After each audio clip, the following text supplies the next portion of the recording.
안녕하세요, 여러분. 오늘은 특별한 손님을 모셨습니다. 바로 이 책의 작가님이세요.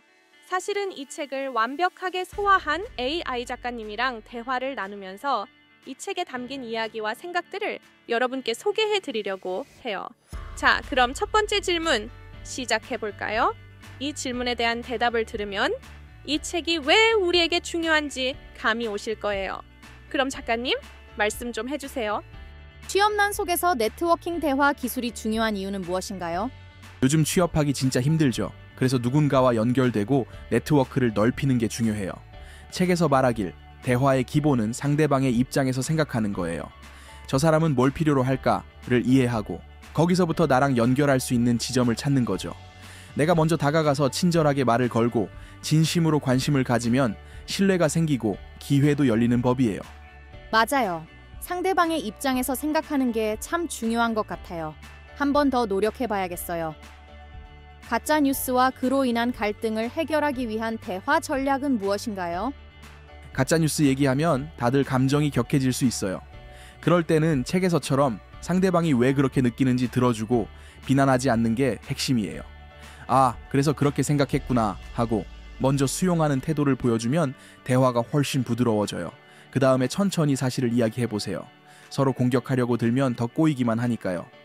맞아요. 감정이 격해질 때 수용하는 태도가 필요하다는 걸 느껴요. 돈 문제에 대해 친구들과 대화하는 기술이 필요할 때 어떻게 해야 하나요? 돈 얘기는 사실 조금 민감하죠. 그래서 이 책에서는 각자 솔직하게 자기 목적을 밝히는 걸 추천해요. 내가 어떤 생각을 하고 있는지, 친구한테 돈에 대해 어떤 감정을 느끼는지를 진짜로 얘기하는 거예요. 그러면 친구도 같은 방식으로 나한테 마음을 열고 서로 오해를 줄일 수 있어요. 솔직한 대화가 결국엔 관계를 더 깊게 만들어 주거든요. 돈 얘기할 때 솔직하게 말하는 게 중요하군요. 조금 용기 내봐야겠어요.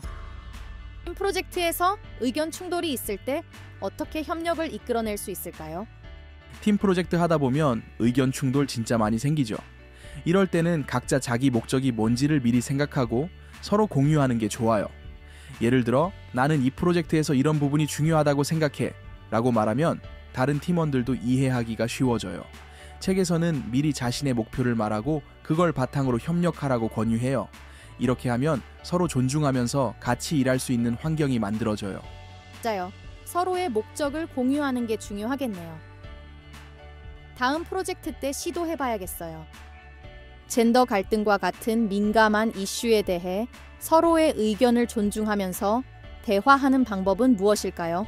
젠더 갈등은 정말 예민한 주제일 수 있죠. 그래서 상대방의 의견을 무조건 반박하려 하기보다는 그렇게 생각하는 이유가 뭐야?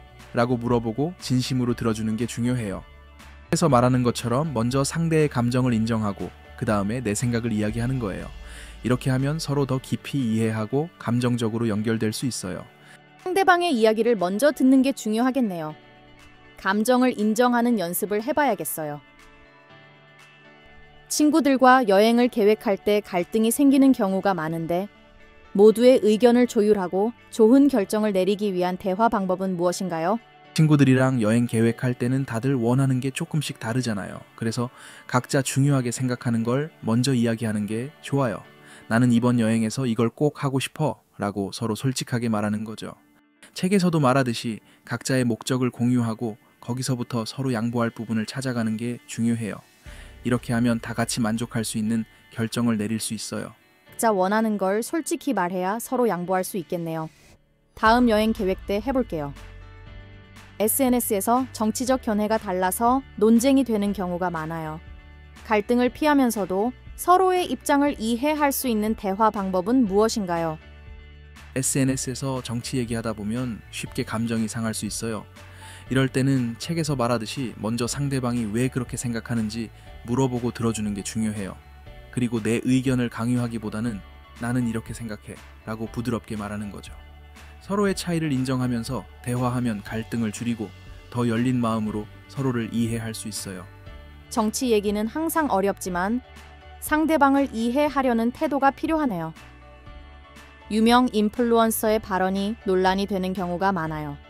이런 이슈에 대해 공정하게 대화하는 방법을 알고 싶어요. 인플루언서의 발언이 논란이 될 때는 그 발언의 맥락을 이해하는 게 중요해요. 책에서도 말하듯이 상대의 이야기를 먼저 제대로 듣고 왜 그렇게 말했을까를 생각해 보는 거예요. 감정적으로 반응하기보다는 그 상황을 이해하려고 노력하고 그 다음에 내 의견을 이야기하면 훨씬 공정한 대화가 될 수 있어요. 감정적으로 반응하기보다는 맥락을 이해하려고 노력해야겠어요. 더 공정한 대화를 위해 노력해 볼게요.